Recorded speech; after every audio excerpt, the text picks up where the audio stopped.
Tapping in. Are we live? Let's see if we can bring up the vibes of the show one time by getting to our favorite portion of the song. How you feel about that? Let's get it.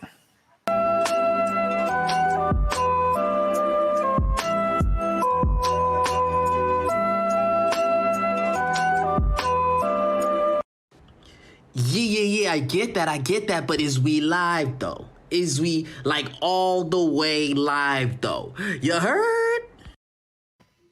All right. No games, right? Straight to the point. I gotta know. How you felt about this?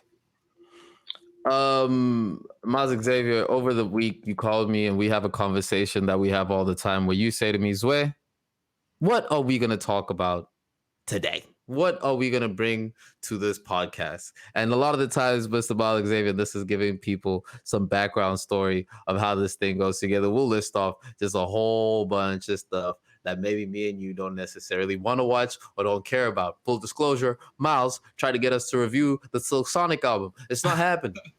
We're not talking about that here. This is the wrong podcast for that. If you want to review Silk Sonic, go elsewhere. But you're such an R&B head. You got an ear for the croonage. I needed to hear your opinion on that. I'm sure the people want that too, man. Never say never. The same Miles also wanted us to review some other stuff, and I don't want to get into the names of them because I'm not that type of person, Miles Xavier. But all to say that this week around, you came to me, he says, "Where there's a particular album that we need to review," and I said, "Miles, are you sure that this is what we're going to review?" You said, "Definitely, it has to be." And I have to agree with you. You told me to go run that Icewear Vezzo, Rich off of Pints 2. Sir, I couldn't thank you more for putting me on to such fly hip hop. Dope. This one gotta go all the way up the ladder. You know what I'm saying? You gotta give credit where it's due. You know, you gotta bring in yours to chip up to the boss. This one came from none other than Frederique, so I can't claim full salt-based sprinkle on this one, man. This was Freddie all the way. You know, when he came through, I had a little dinner, a little sit down with the guys like a couple of weeks ago. I gave my man the aux cord, kind of let almost this whole joint run. Rich off Pints 2 made for an incredible evening. I had to share this with my brother. So shout out to my boy Freddie for putting the guys on to what is gonna no doubt stay in rotation for a little minute. It's dope. It's dope, man. Listen, like the cool thing about where hip hop is at right now is a lot of times with hip hop, bro, we have like the super popular. We have our Jay-Z's, Drake's, Kanye's, and the guys that dominate the top. And then a lot of times under that, you have just gang impersonators and then just gang dance music. And then it'll be just like bottom rung. You know what I mean? And somewhere in between that, depending on how you value boom bap and backpack, you'll place it on that scale. But the cool thing about hip hop now, man, is that there's so much dope music of people that are sounding different, maybe even with the contemporary sound and with what a popular sound is, but sound very different and are still very much enjoyable. Where it's not like, nah, bro, this dude ain't Future. You can still enjoy this like off of just the strength of what it is. And there's so many artists that do that dope. And I think this is one of them, man. Listening to this album, I got a whole lot of references to a bunch of music that I do enjoy, which was really, really cool to see. I love the Future verses off of this album. I think that was super dope. It's fly, man. This is just fly, rabbity hip hop. Yeah, man. This is definitely something that you play in the car, something that you play on your big speakers, something that you kind of you let ring out a little bit. And I always appreciate the ability to make this type of music without a reliance on the summer, right? A lot of our big up-tempo artists that make active poppy music also kind of rely on the summer to roll that stuff out, and to be able to roll something out that kind of has a lot of replay value in a lot of different scenarios, but it's still hard and upbeat. That's a gem to me, right? So, but the other thing about this album, and the reason I really wanted you to get into it, was because every once in a while, especially like, and it's a beautiful thing when it happens on the mixtape side, right? But every once in a while we get these type of albums that just hit, that just feel like exactly what the artist was going for, especially a young artist, an up and coming artist, was able to encapsulate in this album. And so I feel like this is one of those, no? Definitely. Definitely. It's and you see it because he's around the right type of tutelage, right? You see it based off of the remixes, you see it based off of the samples. That Mud Baby is dumb. That Wait for It, which did that Ready or Not flip, which was really, really dope. You know, and even when you do see Future pop up and these features pop up, you can tell the quality of a rapper based on how hard the features go. And on every feature in this tape, dudes is trying to rap hard as hell. You know what I'm saying? So I think that speaks towards just the quality of how they revere this person as a musician. If you're into that gangstery rap, if you into that head nodding, music driving, thump, blasting, drug talking, Metro Boomin probably producing music, then bro, dive all the way into this. Big facts, and shout out to the other ones doing it. This fits right into my playlist with ESTG, with 42 Doug. This stands out even, you know, amongst the Moneybagg Yo, and definitely has a Future influence. There's a comparison that I couldn't keep out of my head, especially with the title. I don't know if you wanna dunk that one off the backboard for me, but Go. I mean, like you have to. There's obviously a big Future comparison that you have to take off of that. But with this project, I was feeling very Dirty Sprite 2-ish with the just you know what I mean? If we're talking about mixtapes that encapsulate what an artist is going for, what they're trying to put out, replay value. Like, I'm not saying the highs are going to be as high in popularity and visibility as Future's project, but putting this on from start to finish, this is as soon as you press play on the first, oh, this is different. Oh, he's in his bag. And it's a lot of times intro songs can fool you. You play that first intro track, oh, this is it. And then nah, track 2 ain't it. But that's not the case on this one. That I got 5 on it, flip for $5 million, goes in, bodies that. Dumb. Then the Future feature every day.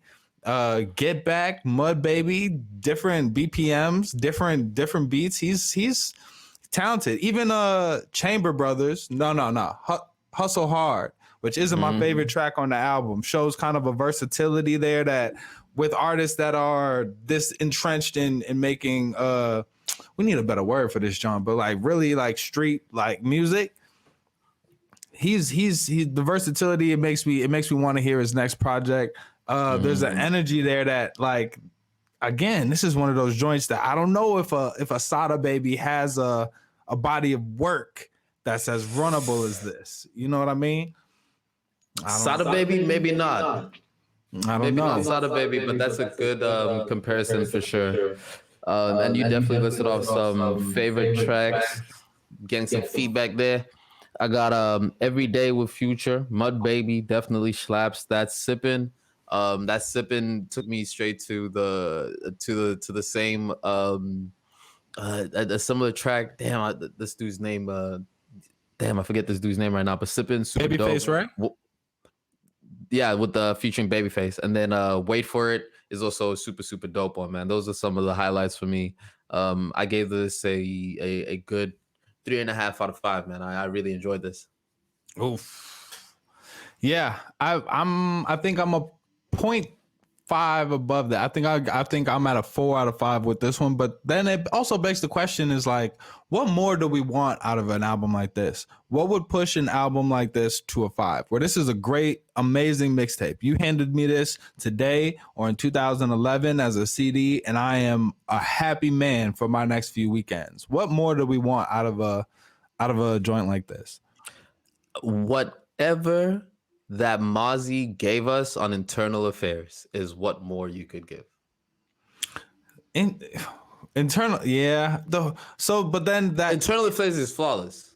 It is, but it's also a much more polished. I get what you're saying. That is a more experienced artist flawless putting out a mixtape vibe project from the perspective of I've mastered my craft. This is the homie just finished the mixtape. Go play this on your way to the chicken spot. And it would be stupid. It would be absolutely, and it is stupid, and I enjoy it as such. But you're asking me what more can it be? I know. I think, and you answered it. You answered that very well. Because internal affairs deserves its own episode. For sure. Any other music you want to big up right now? Hey man, I dropped the link for the They Keep Killing My Favorite Rappers playlist that I'll be doing. I'm deep in my R&B bag lately, bro. I'm definitely listening to I'll share the Adele album. I've been running a lot of Adele, some Knowledge, going through Knowledge. That K Tronada 3-piece EP is so clean, so dope. And Miles, I'm in love. You did not run into Hannah Faith again. I did not run into Hannah Faith again. Hannah Faith is happily married, and we're sending her all the loves and wishes. And that was devastating before, but I found an artist called Fee La La. You played that Fee La La yesterday. Yeah, okay. Miles, and if Fee is listening, Rafila, let me speak to her directly. Oh man. Hi, Rafila. It's where. We got a Joe Budden, Snow Allegra situation going on in here. Oh no, let me put my glasses back on. Then I'll finish the rest of the DMs. But that mixtape is really dope, man. I love what South African R&B is coming to, and this contribution towards it is dope. Change or Find Out, the tracks off of Feel Allows We're Gonna Be Just Fine EP. That's what I'm jamming right now. What you got on rotation, sir? Man, I've been rinsing that Reason, that No More No Less, that little 3-piece, that's fire right there. I've been in my R&B bag as well, and a little bit of like Afro beats and piano music. Thank you for putting me onto that. Yeah, man. Tamaya, a little bit of that. A little bit of Lil J and SARS. You know what I'm saying? I've been exploring. It was really interesting though, man. I was on Tidal. I was checking out the Joe Berg's charts, and it was straight that Adele. So y'all was vibing out. Yeah. Y'all was loving that. But man, it's always interesting to shout out another podcast on the podcast. But I was checking out that $1 million worth of game conversation with Kevin Gates, and that just reminded me how much I like Kevin Gates as a person. Yeah. And it put me right back into listening to his music. He's dropped a couple of low-key singles lately. For Rain Gangsta, Dear Lord, I think it's the other one, Dear God. So Kevin Gates is one of, man, you protect Kevin Gates at all costs. Protect Kevin Gates, protect my homie Moneybag Yo, protect.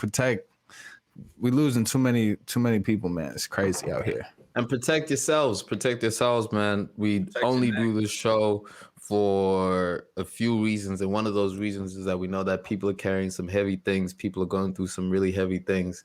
And we cultivate positive energy, and we cultivate good conversation and information. And we bring it to the show to share it with people, whether if it's for a moment in somebody's day that we can make them feel a little bit better, man. That's the whole reason we do this show, is because we know.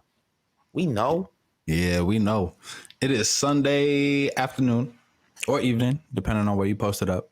And if you are now in tune with Hazelnut Tones, that's me, and Chestnut Tones, that's my brother, we appreciate y'all for listening to the whole show, getting the whole enchilada, man. You know, we trying to go harder. We trying to go further and farther every week.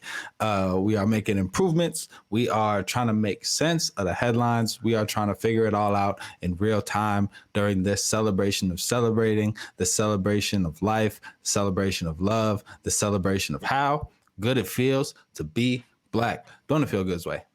It's my favorite thing, baby. Tall, dark, and handsome. That's right. Yo, see, you don't get to allude to the height debacle without getting into it. We got that for y'all next episode. He's opened the door, ladies and gentlemen. He set the precedent. I would like to invoke my 7th Amendment right to pretend I know what I'm talking about at this juncture. But you know what I'm talking about, man. We love y'all. We appreciate y'all. We hope that it feels good to be you in whatever skin you are in. Eat something delicious. Hug somebody you love. Happy holidays. Happy Thanksgiving. Happy Christmas time. You know we wasn't going to get out of here without that. You know we wasn't going to get out of here. I hope y'all are decking y'all halls, putting y'all lights up, getting your Christmas movie playlist in rotation. You know what I'm saying? Listen to that Jeremiah and Chance. Listening to that. We're going to need some promotion from all the Christmas themed people that I be shouting out. But for real, oh, it's such a great time. If nothing else, just as an excuse to be around, hug and bug your loved ones. Peace, water, like that. We gone. Yeah, I get that, but is we live though? Is we like all the way live though? You heard?